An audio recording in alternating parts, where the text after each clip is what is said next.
Well, our movie's kind of a madcap buddy movie about two girls trying to make it in New York City, living in a bohemian apartment in the East Village, and they're trying to make it as artists, and things aren't going very well, and they're having trouble paying the rent and electricity, and so they flee New York for LA for some kind of new opportunities and adventures.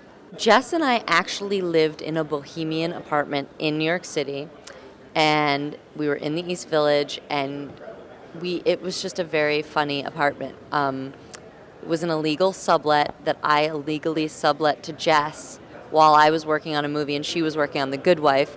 And while she was living there, she got an eviction notice on the door and then called me and was like, "Are we being evicted?" And I was like, "I don't think so." So then I called the person I was legally subletting from, who then took care of it. But just, to get an eviction notice on your door is kind of an unusual thing.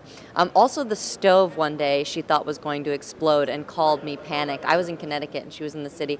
She was like, "It's ticking. What do we do about the ticking?" So there were just these funny things from this apartment, which was this kind of amazing apartment built in the 1880s that had this kind of wonderful immigrant energy and like beautiful old wood in it, and it just felt like it wanted us to make the movie.